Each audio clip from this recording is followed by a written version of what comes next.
여러분 안녕하세요.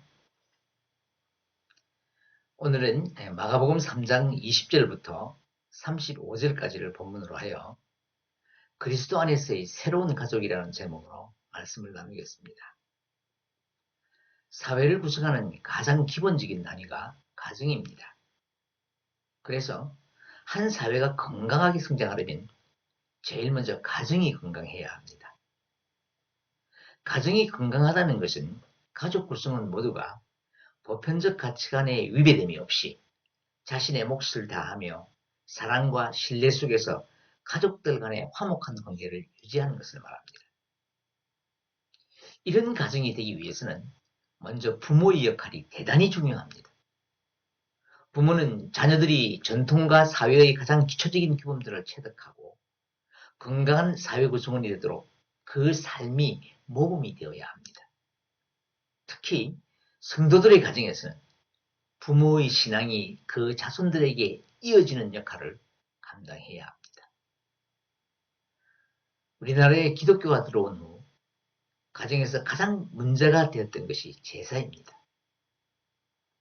아마 지금도 고민하는 분들이 많이 있을 것으로 생각되는데 기독교에서 제사를 지내지 않는 것이 효를 실천하는 우리 민족의 전통적 가치관과 크게 대치되기 때문입니다. 그래서 옛날 어른들은 마치 기독교가 부모도 공경하지 않는 종교인 것처럼 생각한 것입니다. 물론 그것은 기독교에 대하여 잘 알지 못했기 때문에 생긴 오해입니다. 기독교는 효의 종교입니다. 그것은 이스라엘 모든 율법의 요약인 동시에 그 율법의 근거가 되는 10계명을 보면 잘 나타나 있습니다. 1계명부터 4계명까지는 하나님과의 관계에 대한 계명이고 5계명부터 10계명까지는 사람과의 관계에 대한 계명인데 사람과의 관계에 대한 계명 제일 처음 나오는 것이 바로 제5계명 내 부모를 공경하라입니다. 이것은 인간관계에서 가장 우선시해야 하는 것이 부모 공경이라는 것입니다. 여기서 공경하라는 말의 히브리어는 카베드인데 무겁다, 존귀하다, 많다라는 뜻을 가진 카베드라는 단어의 명령형입니다. 그러므로 반드시 존경하라 혹은 절대적으로 존귀케 하라는 매우 강한 의미를 담고 있습니다. 이것은 부모가 단순히 자신을 이 땅에 태어나게 한 생물학적 부모이거나 혹은 이 땅에서 양육하고 지원하는 물질적인 후원자 정도의 존재가 아니라 부모는 이 땅에서 하나님을 대신하는 권위를 지닌 존재이므로 자녀는 부모 섬기는 일을 하나님 섬기듯이 정성껏 하여야 한다는 것입니다. 그래서 마틴 루트는 부모는 하나님의 대리자라고 가르치기도 했습니다. 부모뿐만 아닙니다. 기독교는 부모는 당연하고 더 나아가 모든 친족까지 그 범위를 확대하는 종교입니다. 디모데전서 5장 8절을 보면 누구든지 자기 친족, 특히 자기 가족을 돌보지 아니하면 믿음을 배반한 자요 불신자보다 더 악한 자니라 라고 했습니다. 그런데 오늘 본문 중에 33절의 누가 내 어머니며 동생들이냐라는 문맥만 딱 떼어놓고 보면 정말 예수님은 어머니도 가족도 모르는 분으로 오해하기가 쉽습니다. 그래서 성경을 바르게 읽어야 합니다. 문장에서 한 단어는 반드시 그 문장 안에서 의미가 있는 것이고 문장은 전체 문맥에서 그 의미가 있는 것입니다. 그러므로 앞뒤 문맥을 다 끊어놓고 그 부분만 보게 되면 큰 오류를 범하게 되는 것입니다. 이런 이유로 오늘은 조금 많은 내용의 본문을 선택했습니다. 본문 중 20절부터 30절까지는 31절부터 마지막 35절까지 배경이 되는 내용으로 서로 연관되어 있기 때문입니다. 제1차 갈릴리 사역을 마치신 예수님은 적대 세력과 따르는 무리를 피해 잠시 한적한 산으로 올라가셔서 12제자를 임명하시고 바로 갈릴리로 돌아오셔서 제2차 갈릴리 전도사에게 들어갑니다. 20절부터 22절까지 함께 읽겠습니다. 집에 들어가시니 무리가 다시 모이므로 식사할 겨를도 없는지라 예수의 친족들이 듣고 그를 붙들러 나오니 이는 그가 미쳤다 하밀더라. 예루살렘에서 내려온 서기관들은 그가 바알세불에 집혔다 하며 또 귀신의 왕을 힘입어 귀신을 쫓아낸다 하니, 여기서 식사로 번역된 단어의 헬라어는 정식 만찬을 의미하는 것이 아니라 빵을 먹을 정도의 간단한 식사를 말하는 것입니다. 그러니까 예수님은 산에서 지난밤을 새워가며 기도하시고 끼니도 제대로 드시지 못한 채 제자들을 임명하고 내려왔는데, 집에서 자신을 기다리는 많은 사람들에 둘러싸여 간단히 끼니를 때울 시간도 여유도 없이 바로 사역을 시작하신 것입니다.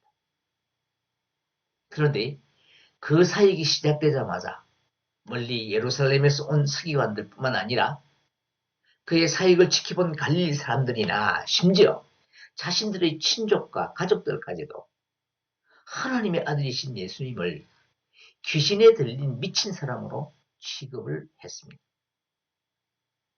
특히 본문에 나오는 서기관들은 예수님을 핍박하기 위해 예루살렘의 사내들인 공회에서 파견한 아주 박식한 율법학자들입니다.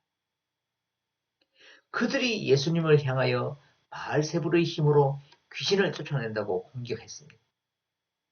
바알세불은 문자적으로 파리의 주라는 의미인데 귀신들의 왕 사탄을 가리키는 말입니다. 쉽게 말하면 예수님의 사역이 사탄의 힘으로 졸개 귀신을 몰아냈다는 것입니다. 자, 그랬더니 그 주장에 고무된 군중들이 함께 동조한 것입니다. 이것이 죄로 말미암아 망가진 인간들의 모습입니다. 인간이 다른 동물과 가장 다른 특징은 알고 깨닫고 생각하는 힘인 이성이 있다는 것입니다. 하나님이 생기를 불어넣어 생명이 된 인간의 마음은 하나님의 사랑으로 가득 차 있는 것이 정상입니다. 그런데 죄로 말미암은 탐욕 때문에 그 이성의 작용이 자기 중심적으로 변해버린 것입니다. 아담과 하와가 그랬습니다. 선악과를 먹지 말라는 하나님의 말씀이 생각과 행동의 기준이 되어야 하는데 사탄이 부르는 이기적 자기중심적인 생각이 그들을 지배했습니다. 그 결과 선악과가 먹음직도 하고 보암직도 하고 지혜롭게 할 만큼 탐스럽게 보인 것입니다. 이렇게 죄가 지배한 인간의 마음은 사랑 대신 시기가 가득 차 있어서 모든 것을 자기중심적으로 이기적 판단을 하게 되는 것입니다. 그래서 자신과 생각이 다른 이들은 이유 없이 싫어하고 미워하며 배척하는 것입니다. 그리고 그 혐오하는 자신의 마음에 꼭 맞는 주장은 비판 없이 받아들이게 되고 그것이 여론이 되어 많은 사람들이 동조하게 되는 것입니다. 본문에서 더욱 이해하기가 어려운 것은 예수님의 어머니인 마리아조차 그 무리에 포함되어 있다는 사실입니다. 마리아는 예수님을 잉태하기 전부터 하나님의 보내심을 받은 가브리엘 천사로부터 고지를 받아서 예수님이 어떤 분이신지를 너무나도 잘 아는 사람입니다. 이처럼 잘못된 여론은 무서운 것입니다. 내가 확신하는 것마저도 의심하게 하여 진리를 왜곡합니다. 그러므로 성도는 모든 가치 판단의 기준을 절대적 진리이신 하나님 말씀에 두어야 하는 것입니다. 예수님은 자신을 음해하는 그들의 주장에 비유의 말씀으로 반박하셨습니다. 그 내용이 23절부터 30절까지인데 자신이 사탄에게 붙들렸다면 어떻게 같은 편인 귀신을 쫓아내겠느냐고 하시면서 아주 무서운 말씀을 하십니다. 28절, 29절입니다. 함께 읽겠습니다. 내가 진실로 너희에게 이르노니 사람의 모든 죄와 모든 모독하는 일은 사하심을 얻되 누구든지 성령을 모독하는 자는 영원히 사하심을 얻지 못하고 영원한 죄가 되느니라 하시니. 이 말씀에서 사람의 모든 죄라고 한 부분을 잘 해석해야 합니다. 우리말을 그대로 읽으면 사람이 행한 모든 죄라고 해석하게 되는데 원어 성경을 직역하면 사람의 아들들에게 대한 죄입니다. 그러니까 본문은 사람이 사람에게 지은 죄는 하나님께 회개하고 관계 회복을 통하여 얼마든지 용서를 받을 수 있다는 것을 말합니다. 그리고 이 문장은 그 다음에 나오는 성령을 모독하는 죄와 비교하여 성령에 대한 범죄가 얼마나 무서운 것인가를 강조하기 위한 대구법적인 표현입니다. 그래서 성령을 모독하는 죄의 심각성을 강조한 것입니다. 세상의 모든 죄는 용서를 받을 수 있습니다. 성경의 예를 보면 다윗은 간통을 하고 또 그로 인하여 살인을 사주하는 죄를 범했지만 용서받았습니다. 베드로는 예수님을 3번이나 부인했고 사도 바울은 소명받기 전에 수많은 그리스도인들을 박해했지만 다 용서받았습니다. 그러나 성령을 모독하는 자는 영원히 사하심을 얻지 못한다는 것입니다. 왜냐하면 성령은 사람의 마음을 감동시켜 죄를 깨닫게 하고 회개하게 하는 하나님의 영이기 때문입니다. 그러니까 그 성령을 거스르고 소멸시키는 죄, 즉 성령을 모독하는 자는 회개의 기회마저도 스스로 저버리는 것이 되기 때문에 그 죄는 영원히 용서받을 수 없는 것입니다. 그래서 사도 바울은 에베소서 4장 30절에서 하나님의 성령을 근심하게 하지 말라. 그 안에서 너희가 구원의 날까지 인치심을 받았느니라 라고 했고, 또 데살로니가전서 5장 19절에서는 단도직입적으로 성령을 소멸하지 말라라고 했던 것입니다. 이 이후의 말씀은 이런 배경에서 시작되는 것입니다. 31절, 32절을 보겠습니다. 그때에 예수의 어머니와 동생들이 와서 밖에 서서 사람을 보내어 예수를 부르니 무리가 예수를 둘러 앉았다가 여짜오되 보소서 당신의 어머니와 동생들과 너희들이 밖에서 찾나이다. 지금 예수님이 갈릴리 집으로 다시 돌아오니까 그 소문을 들은 수많은 사람들이 몰려왔습니다. 그래서 식사할 겨를도 없이 말씀을 가르치고 있는데 어머니와 형제들이 찾는다는 것입니다. 그때 하신 대답이 바로 33절 누가 내 어머니이며 동생들이냐입니다. 앞에서 잠깐 말씀드렸지만 이 말씀 때문에 많은 오해를 합니다. 그런데 이 말씀은 밖에 찾아온 어머니와 동생들과 너희들이 자신과 상관이 없다는 말이 아닙니다. 32절에서 무리가 예수를 둘러 앉았다가라는 말은 예수님이 둘러 앉은 자들에게 말씀을 가르치고 계셨음을 의미하는 것입니다. 그러니까 그 가르침의 맥락을 놓지 않으면서도 지금 자신을 미쳤다고 하며 배척하는 세상을 향하여 그들에게 새로운 영적인 공동체를 설명하시기 위해서 예수님이 하신 말씀입니다. 그리고 헬라어 성경을 보면 누가에 해당하는 티스라는 말이 문장 중간에 있는데 그 첫 글자가 대문자로 되어 있습니다.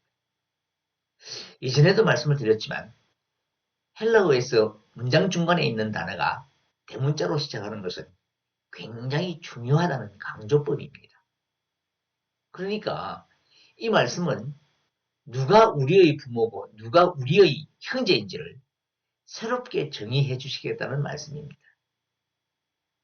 그리고는 그 새로운 가족 공동체의 정의를 34절, 35절에서 천명하셨는데 먼저 34절을 읽겠습니다.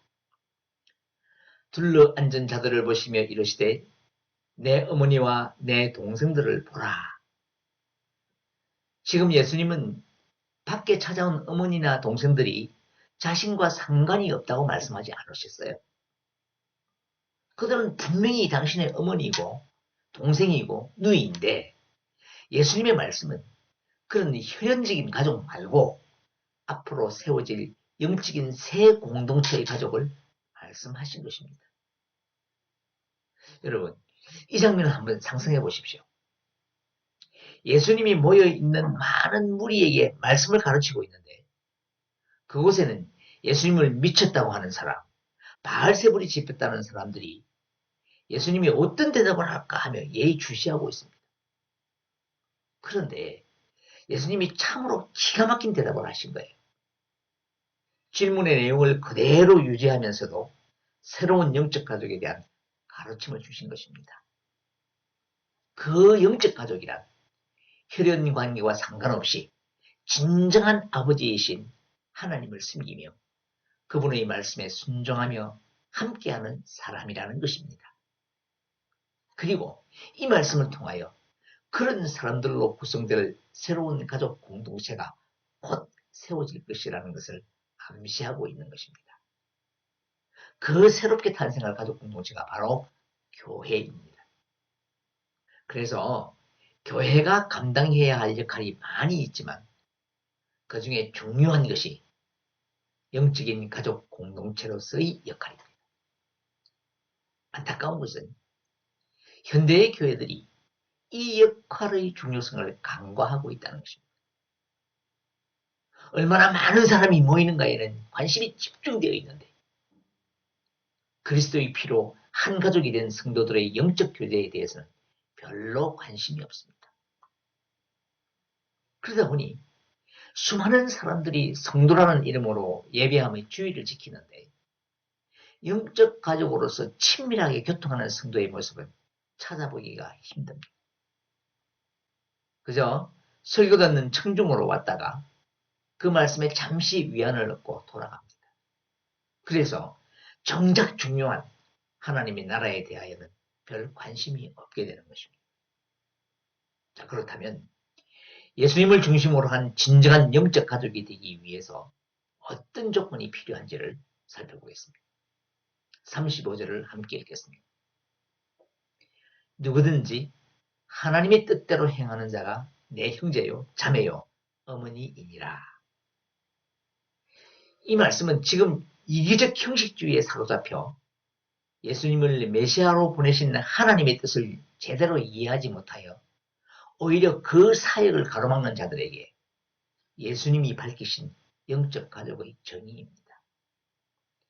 하나님의 뜻대로 행하는 자가 새로운 영적 가족이라는 것입니다.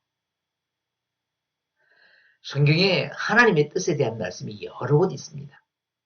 예를 들면 데살로니가 전서 4장 3절에서는 하나님의 뜻은 이것이니 너희의 거룩함이라고 하셨고 데살로니가 전서 5장 16절에서 18절을 보면 항상 기뻐하라, 쉬지 말고 기도하라, 범사에 감사하라. 이것이 그리스도 예수 안에서 너희를 향하신 하나님의 뜻이니라고 했습니다. 이 모든 것이 다 하나님의 뜻이지만 본문에서 예수님이 말씀하시는 하나님의 뜻은 예수 그리스도를 구세주로 믿는 것입니다. 이것이 가장 근본적인 하나님의 뜻입니다. 자, 그렇다면 이제 예수님을 구세주로 믿어서 예수님의 진정한 영적 가족이 되기 위해서 무엇을 해야 할 것인지를 살펴보겠습니다. 가장 먼저 예수님과 인격적인 만남이 있어야 합니다. 요한복음 3장에 니고데모 이야기가 나오는데 그는 성경에 능통했고 다른 사람들을 가르치기도 하는 이스라엘의 최고의 지식인입니다. 그러나 그는 지금까지 예수님을 인격적으로 만난 체험이 없이 지식으로만 하나님을 알고 율법을 알았을 뿐입니다. 그래서 그 마음속에는 해결되지 않는 영적인 문제가 있었기 때문에 예수님을 찾아왔습니다. 그때에 그 답답함에 해답을 주신 말씀이 바로 요한복음 3장 3절입니다. 함께 읽겠습니다. 예수께서 대답하여 이르시되 진실로 진실로 내게 이르노니 사람이 거듭나지 아니하면 하나님의 나라를 볼 수 없느니라. 이 해답을 주셨지만 니고데모가 이해하지 못하자 예수님은 더욱 구체적인 해답을 주셨습니다. 요한복음 3장 5절입니다. 예수께서 대답하시되 진실로 진실로 내게 이르노니 사람이 물과 성령으로 나지 아니하면 하나님 나라에 들어갈 수 없느니라. 예수님과의 인격적인 만남이란 바로 물과 성령으로 거듭나는 체험을 말하는 것입니다. 이런 체험 없이는 예수님에 관하여 아무리 많은 지식을 가졌다 하더라도 진정한 그리스도인이라고 말할 수 없습니다. 이 말씀이 나온 김에 한 가지 분명히 해야 할 것이 있습니다. 사람이 물과 성령으로 나지 않으면 하나님 나라에 들어갈 수 없느니라는 요한복음 3장 5절과 오순절의 베드로의 설교에서 너희가 회개하여 각각 예수 그리스도의 이름으로 세례를 받고 죄사함을 받으라. 그리하면 성령의 선물을 받으리니 라는 사도행전 2장 38절 말씀 등을 근거로 세례가 구원의 필수적인 요건이라고 주장하는 사람들이 있습니다. 그런데 여기서 말하는 물이나 세례는 단순히 물을 뿌리거나 물에 잠기거나 하는 그 의식을 말하는 것이 아닙니다. 그런 의식이 구원의 조건이 될 수 없습니다. 물론 물은 유대인의 정결 예식으로 신체적 정결과 제의적인 정결을 의미합니다. 그들에게 물은 죄를 씻는 정화의 수단이었습니다. 그런데 그 물로 씻는 의식이 죄사함을 가져오는 것이 아닙니다. 회개하여 그리스도의 이름으로 세례를 받는다는 이 말씀은 세례를 받는 것이 핵심이 아니라 회개하는 것이 핵심입니다. 그 회개의 증거로 세례를 받는 것이지 세례가 구원의 필수적인 것이 아니라는 것입니다. 또 회개란 그냥 반성하는 것이 아닙니다. 나의 죄를 대신 지고 십자가에서 돌아가신 예수 그리스도를 인격적으로 만나는 영적인 체험을 말하는 것입니다. 이런 체험으로 거듭남이 없이는 아무리 오랫동안 교회에 출석을 했어도 그 사람은 예수님의 진정한 가족이 될 수 없는 것입니다. 그런데 놀랍게도 교회를 출석하는 사람들 중에 이 구원의 문제가 해결되지 못한 사람들이 의외로 많습니다. 교회에서 집사가 되고 권사가 되고 장로가 되어도 심지어 목사라 할지라도 예수 그리스도의 십자가의 구속의 은혜와 인격적인 만남이 없이는 예수님의 새로운 공동체로서의 가족이 될 수가 없고 하나님의 나라에 들어갈 수 없는 것입니다. 그래서 성도는 반드시 예수님과 인격적으로 만나는 거듭남의 체험이 있어야 합니다. 물론 저와 여러분은 이런 영적 체험이 있는 참 성도인 줄 믿습니다. 그러나 다시 한번 내가 정말 십자가의 구속의 은혜를 경험한 성도인지를 확인할 필요가 있습니다. 그래서 오늘 이 시간 누가 내 어머니며 동생들이냐라는 예수님의 질문이 혹시 나를 향한 것은 아닌지 겸손하게 돌아보아야 할 것입니다. 두 번째로 예수님의 진정한 영적 가족이 되기 위해서는 예수님에 대한 지식과 하나님과 하나님 나라를 알아가는 열심이 있어야 합니다. 우리가 비록 예수님과 인격적으로 만나 거듭나는 체험이 있었다고 할지라도 예수님에 대하여 잘 알지 못하고 피상적인 지식에만 머물러 있으면 차츰 신앙의 열등도 식게 되고 믿음에 대한 의심도 들 수 있습니다. 그러므로 성도가 건전한 신앙을 유지하기 위해서는 삼위 하나님과 그의 나라를 꾸준히 알아가야 합니다. 이것이 신앙생활입니다. 그러니까 신앙생활은 내가 무엇을 하는 것이라기보다는 예수님을 구체적으로 알아가는 과정이라고 말할 수 있습니다. 그리고 그 과정을 통해서 예수님을 내가 아는 만큼 무엇을 하게 되는 것입니다.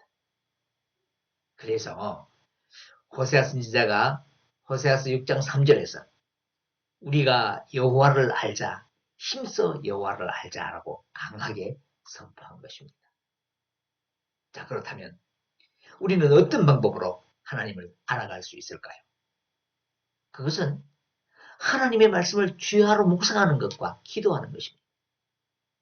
그런데 사실 성경을 묵상한다는 것이 쉬운 일이 아닙니다. 우리가 말씀을 통해 놀라운 영적 체험도 하고 은혜를 받기도 하지만 성경을 읽으면 읽을수록 이해가 되지 않아 답답한 것이 너무 많습니다. 하지만 이것은 인간의 한계이며 당연한 것입니다. 지금은 우리가 부분적으로 아나 그때에는 주께서 나를 아신 것 같이 내가 온전히 알리라고 하신 고린도전서 13장 12절 말씀처럼 나중에 천국 가면 그때 완전히 알 수 있을 것입니다. 그렇더라도 우리는 지속적으로 말씀을 읽고 그 말씀을 배우며 조금씩이라도 예수님을 알아가야 합니다. 이렇게 예수님이 영적인 가족이 되었다면 이제는 하나님의 뜻을 행하는 자가 되어야 합니다. 오늘 본문에서 예수님의 말씀을 듣기 위해 모인 자들은 대부분 세상적인 목적을 가지고 나온 자들입니다. 그런데 그들에게 예수님은 새로운 영적 가족에 대하여 말씀하셨습니다. 그 새로운 영적 가족은 혈연이나 세상적 목적을 초월하며 오직 하나님의 뜻대로 행하는 자들이고 그들의 모임이 앞으로 세워질 교회라는 것입니다. 그러므로 성도는 하나님의 뜻을 행하는 자들이며 그 하나님의 뜻은 예수 그리스도의 복음으로 세상을 구원하는 것입니다. 따라서 성도의 가장 우선되는 사명은 전도입니다.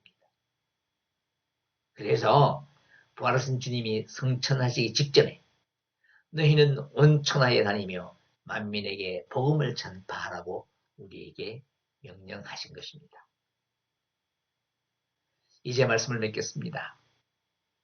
사랑하는 여러분, 오늘도 처음 주님을 영접할 때의 그 은혜와 감격으로 우리를 향하신 하나님의 뜻을 이루어가는 아름다운 삶이 되시기를 간절한 마음으로 기원합니다.